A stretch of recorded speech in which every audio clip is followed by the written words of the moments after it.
qui est la présidente de l'Espoir des enfants de Centrafrique. Madame Spelski, s'il vous plaît.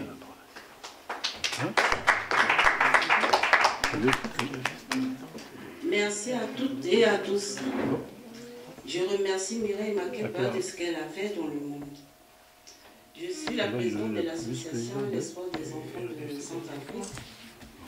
Par rapport à ce qui s'est passé en Centrafrique ces derniers temps, je n'ai pas pu fermer les yeux, donc je suis partie en Centrafrique. Je voulais récupérer au début 10 enfants, et les enfants ont entendu parler de l'association. Donc ils venaient d'eux-mêmes, je n'ai pas pu les rejeter. Je me suis retrouvée avec 40 enfants que j'ai laissés chez moi dans ma maison. Je les nourris, les soignais, les habillais. Et là, je pense que ça pèse un peu plus sur moi, donc je demande un petit peu d'aide à tous ceux qui peuvent aider. Voilà, pour donner une chance à ces enfants-là. Bravo. Bravo. Les intervenants continuent. Alors, ça sera le tour de Madame Diane Toutou Baïla, de mère au foyer, qui va venir s'exprimer ici. Je remercie mon frère et mon ami, M. Lancine Camara, m'avoir invité cet après-midi pour participer. Donc, moi je suis mère au foyer, effectivement, comme elle a si bien présenté. Je pense que la femme éduque l'homme, la femme éduque le président. C'est malheureux à dire, c'est dommage qu'aujourd'hui on est là en train tous de nous plaindre de nos dirigeants. Mais bon, après tout, c'est la femme qui éduque. Oh que non, oh que non, je ne veux pas que ce soit la femme qui a raté sa mission de mère éducatrice. Franchement, ça me désolé. Je suis vraiment désolée de le dire. J'ai la chair de poule quand j'entends les femmes se plaindre. Mais en même temps, je ne veux pas dire j'ai honte, mais je me pose quand même une question. Est-ce que la femme a raté son rôle vraiment de mère éducatrice ou pas? Pas plus tard qu'hier, je lisais un livre d'une maman qui avait écrit ça, c'est, croyez-moi, vers les années 1975. Moi, je devais avoir quoi, 17-18 ans. Quand je lisais ce passage, pas plus tard qu'avant-hier, je me disais, mais elle prophétise ou quoi, cette dame? On dirait que tout ce qu'elle disait, qu'elle s'adressait aux dirigeants de l'époque, s'adresse aujourd'hui à nos dirigeants d'aujourd'hui. Je me disais, mais c'est pas possible. On dit que la femme en 6e sens, c'est bien vrai. Mais là, j'ai pas compris. Donc, je vous conseillerais, madame, de noter une si longue lettre de Mariam Mapa. Vous l'avez lu. Oui. Bon, voilà. Donc, j'ai pensé à elle quand vous disiez ça. Et elle disait que la réussite d'une nation passe irrémédiablement par la famille. Ça, c'est vrai. Oui. Et c'est vrai. Et c'est vrai. Et c'est vrai. Donc, moi, personnellement, ma modeste contribution, comme elle a si bien dit, je suis au foyer, je n'ai pas grand-chose à faire, mais je me permets de faire des petits tableaux pour la transmission. Ça, je pense que vous l'avez tous bien reconnu, je n'ai pas besoin de te dire, c'est la Gorée. Voilà, Gorée, appelée à l'époque Bér par nos ancêtres, et que nos enfants ne savent pas. Donc, c'est pour ça que j'ai écrit Bér souvent en haut pour leur dire que jadis, Gorée s'appelait Bér. Et que les Hollandais ont déformé en disant Goëret, la bonne rade. Et les Français en ont fait Gorée et c'est devenu Gorée. Donc, franchement, par ma modeste contribution, c'est ce que j'essaie de faire, c'est la transmission toujours. Là, c'est l'arbre généalogique, j'ai mis des générations de mes ancêtres, hein, ces 3 générations, pour qu'au moins, même s'ils n'ont pas le temps de lire, maintenant les enfants la lecture, bon, je ne dis pas qu'ils ne lisent pas, il y en a quelques-uns, mais bon, avec les nouvelles technologies, c'est plus télé, ordinateur. Mais si on met, par exemple, des tableaux comme ça dans la chambre des enfants, ça va permettre de connaître au moins 3 générations. Parce qu'on parle souvent des enfants d'Afrique, d'ailleurs, mais ceux qui sont nés ici aussi. Moi, je connais des journalistes qui s'intéressent dans les prisons à Fresnes ou ailleurs, me disent que c'est coloré.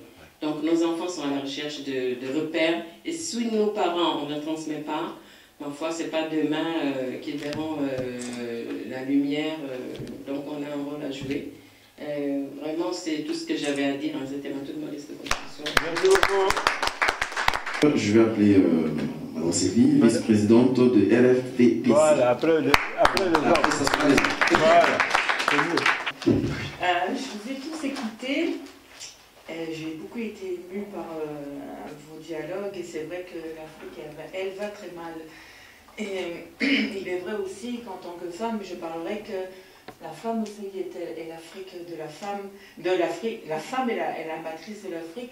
Voilà pourquoi au Congo, Kinshasa, on détruit les femmes par rapport à leur matrice pour éviter que le peuple se reproduise. Et je suis là en tant que Française, mais je suis là aussi en tant qu'ambassadrice de l'Afrique parce que je n'admets pas ça et je n'admettrai jamais ça, que l'on détruise des femmes, que l'on viole des bébés sous prétexte de détruire une nation. Donc j'interpelle tous les Congolais à se lever pour chasser l'oppresseur de ce pays, chasser un président d'ailleurs qui n'a pas été élu par ce peuple et remettre en place la justice et l'intégrité et l'humilité pour ce peuple. Je reviendrai sur un témoignage qui m'a beaucoup touchée, c'est le vôtre, madame. Je pense que votre mari n'avait pas compris que derrière un grand homme, il y a toujours une grande femme. Et je reviendrai aussi sur ce qu'a dit monsieur tout à l'heure quand il parlait d'Ebola.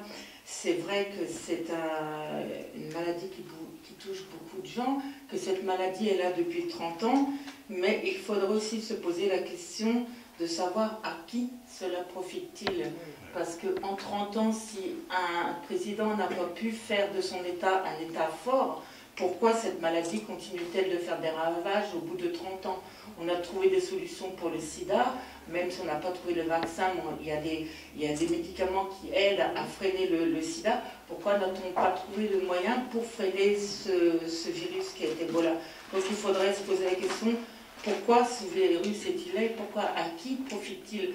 Ne profite-t-il pas non plus à ces grandes puissances pharmaceutiques qui sont là aussi, encore et toujours pour se faire de l'argent sur le dos des Africains? Et je voudrais aussi parler, je vous ai beaucoup écouté, hein, de madame qui a parlé de la transmission des coutumes. C'est très important, c'est très important. Moi, mes enfants, ils vivent en France, ils ont un père d'origine africaine, mais on transmet les valeurs parce que ces valeurs vont aussi construire leur futur. Les coutumes sont très importantes pour le développement d'un enfant. Un enfant qui a des races, qui est originaire de parents africains, il doit savoir qui est son passé, d'où il vient, il doit connaître les coutumes de ses grands-parents, de ses arrière-grands-parents, et cela, bien souvent, c'est au détriment des coutumes françaises. Et en étant française, je vous ferai dire que dans les coutumes françaises, il n'y a pas que du bon. Moi, mes enfants se sont élevés pour la plupart du temps avec les coutumes africaines, et il y a de bonnes choses dans les coutumes africaines, et c'est à transmettre. Merci pour votre écoute. Merci beaucoup. Il y a les amis d'Afrique qui militent aussi pour un nouvel et grand humanisme africain. Je m'en vais donner la parole à M. Soli Kara, qui est responsable de communication et porte-parole du mouvement des démocrates sénégalais. M. Soli Kara, s'il vous plaît. Effectivement, donc je suis responsable de la communication du MDS, MDS qui veut dire Mouvement des démocrates sénégalais. Donc je salue cette belle initiative du doyen Camara avec ses collègues et amis. Donc cette dame qui est Myriam Makeba, qui a été honorée, était la grande maman de l'Afrique. Elle avait autant souffert de l'apartheid comme Nelson Mandela. Elle avait fui le pays comme d'autres artistes sud-africains, hein, comme Johnny Clegg. C'est une autre façon de la faire entrer dans l'histoire. Comme déjà Nelson Mandela, il y a tout juste 3 ans, un ancien chef d'État français disait que l'homme africain n'est pas rentré dans l'histoire. Je crois que vous avez tous entendu ce propos. Et en plus, il l'a dit sur une terre africaine. Si pour lui, rentrer dans l'histoire consiste juste à inventer l'aspirine ou à envoyer des fusées dans l'espace, eh bien, pour vous et pour moi, rentrer dans l'histoire avec grand H, c'est aussi de consacrer sa vie à lutter pour sauver son peuple, comme l'avait fait Nelson Mandela, qui a payé le prix fort, c'est-à-dire perdre les meilleures années de sa vie, et de pouvoir faire preuve d'humanisme envers ses bourreaux. Eh bien, si avec tout cela, on dit encore que l'homme africain n'est pas encore entré dans l'histoire, peut-être qu'on ne parle pas de la même histoire. Grâce grâce à ce prix, Myriam Makeba restera à jamais dans nos cœurs et dans les cœurs des générations futures, donc qui connaîtront le parcours de cet artiste et humaniste au grand cœur. Donc je demande au public de soutenir financièrement cette initiative pour que le prix puisse être chaque année attribué à une personnalité qui se serait distinguée dans un domaine quelconque. Donc le choix de Myriam Makeba est très symbolique, car l'apartheid n'a toujours pas définitivement disparu en Afrique du Sud. Et il y a une petite bourgade qui pratique encore l'apartheid en Afrique du Sud. Donc c'est quelques afrikaners, bêtes comme le crapaud, excusez-moi, je m'excuse auprès du crapaud d'ailleurs, ont fondé une ville où ils n'admettent que des afrikaners. Ils ont leur monnaie de singe, ils n'acceptent pas le pouvoir sud-africain et il faut être parrainé pour y habiter. Bref, ce prix symbolise aussi l'antiracisme, l'anti-xénophobie, etc. Et je rejoins M. Cissé, donc, qui disait qu'il avait mal pour l'Afrique. Eh bien, on a tous mal pour l'Afrique, bien sûr. Même si nous venons d'un pays qui est relativement démocratique, qui est le Sénégal, qui a pu faire l'alternance de façon démocratique 2 fois. Mais si le reste de l'Afrique reste encore sous le joug des dictateurs, donc nous sommes tous concernés. Et donc pour cela, il faut que nous restons vigilants, il faut que nous restons concentrés pour dénoncer tout ce qui se passe dans quelque pays que ce soit. Parce que ce qui se passe en Afrique nous concerne tous. Le monde d'abord est un village planétaire et tous les Africains, nous sommes tous concernés par ce qui se passe dans notre continent. Parce que si on voit aujourd'hui qu'il y a beaucoup d'exilés, beaucoup d'apatrides qui errent dans les gares à Calais et un peu partout, c'est parce que ça se passe très mal dans leur pays. Et ça nous fait tous mal. On est des êtres humains traités de cette façon. Donc je vous remercie surtout de votre mobilisation, d'être venu écouter le doyen Camara qui a toujours œuvré pour l'Afrique et qui ne manque jamais d'occasion pour le rappeler. Je vous remercie de votre... Merci beaucoup. Donc, porte-parole de la coordination de Guinée forestière. Monsieur Ibrahima, s'il vous plaît. Bonsoir.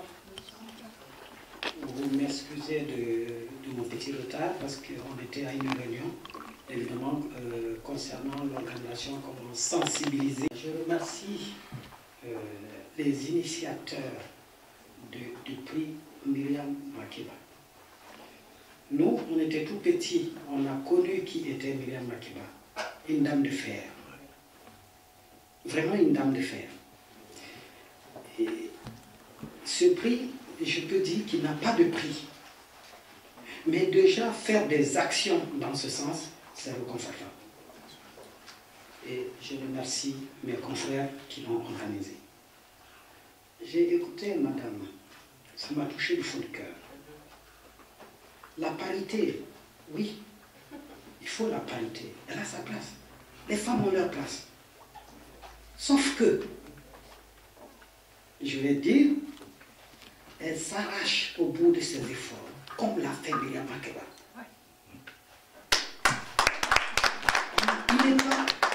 On a trop entendu ce mot.